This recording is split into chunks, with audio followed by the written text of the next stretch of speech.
Alles kom hierdie week tot 'n punt in Kelders van Geheime, want op Vrydag 14 Augustus eindig die seepie met 'n spesiale dubbel episode. Maar voordat ons by daardie finaal uitkom, gaan Veronique se wêreld heeltemal uitmekaar val. En wanneer ou geheime, wraak en 'n skokkende terugkeer by Subatskloof bymekaar kom, gaan hierdie laaste week beslis nie rustig wees nie. So, sit jou sitplekgordel vas en kom ons kyk wat gebeur in die laaste week van Kelders van Geheime van 10 tot 14 Augustus. Veronique se situasie raak hierdie week al hoe gevaarliker. Brenda is bekommerd oor Gershwin se voortdurende manipulasie van Veronique, terwyl Veronique al hoe meer geïsoleerd op die plaas voel. Maar dan begin haar herinneringe terugkom. Veronique weet nie wat om daarmee te doen nie, en nog belangriker, sy wil hê niemand moet weet wat besig is om met haar te gebeur nie. Intussen druk Gershwin haar om 'n antwoord te gee oor sy plan, maar wanneer Veronique en Gershwin uiteindelik koppe stamp, bars alles oop in 'n enorme konfrontasie. Veronique sê dinge wat Gershwin diep seermaak, en dit stuur hom op 'n gevaarlike pad van wraak.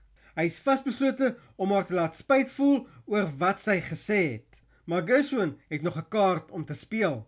Hy lok Hermine terug na Subatskloof met CJ se gesteelde selfoon. Die Maree familie is uiters verbaas wanneer Hermine skielik weer opdaag.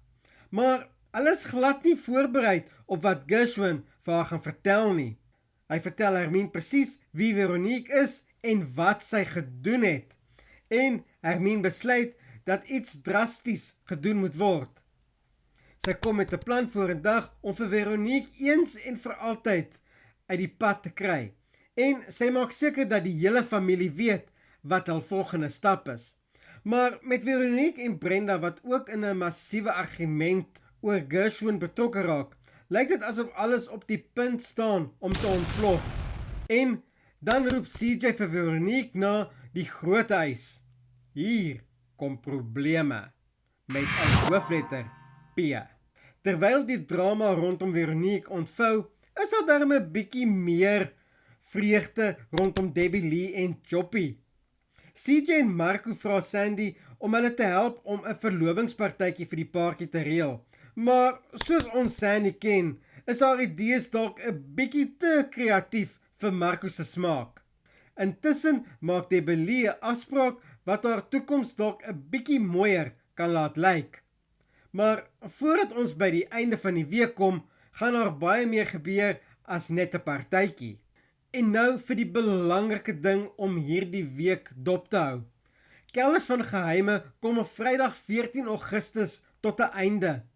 Maar kyk mooi, want daar is 2 episodes op Vrydag. Die reeksfinaal begin reeds om 17:30, 6:30, met die tweede episode om 18:30, 7:30. So, wat gebeur presies in die laaste 2 episodes? Kom ons kyk. Hermine probeer almal verseker dat hulle die regte ding gedoen het en dat hulle geen ander keuse gehad het nie. So, hierdie het iets met Veronique te doen en ek kry haar bitter jammer. Octavia neem intussen 'n besluit oor wat sy kan doen om seker te maak dat wat hulle gedoen het nooit omgekeer kan word nie.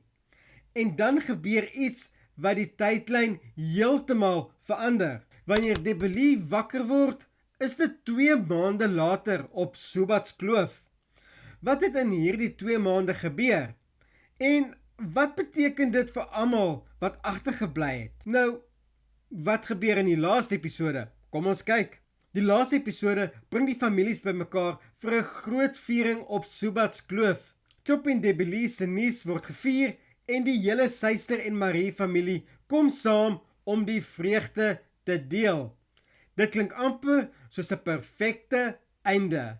Maar natuurlik is daar een laaste geheim. Iewers in die agtergrond hou 'n onbekende figuur alles dop. Wie is dit? En wat beteken daardie laaste kyk vir die toekoms van Subatskloof? Na 'n paar jaar se geheime, verraad, familiegevegte en skokkende onthullings, is ons uiteindelik by die einde van Kelders van Geheime. En hierdie finale week beloof om alles behalwe rustig te wees. Onthou, Vrydag 14 Augustus is daar 2 episodes vanaf 5:30 en daarna is dit finaal verby. Maar die groot vraag is, wie gaan uiteindelik die laaste geheim oorleef? Laat weet my in die kommentaar, wie dink jy daardie geheimsinnig figuur is en of jy tevrede gaan wees met die einde van Kelders van Geheime. Laat weet my gerus in die kommentaar jou grootste herinneringe van Kelders van Geheime. Watse stories het jy baie geniet en wat nie? Wie was jou gunsteling karakters en wie nie? Soos altyd, hou die blink kant bo en ek sien jou in die volgende video.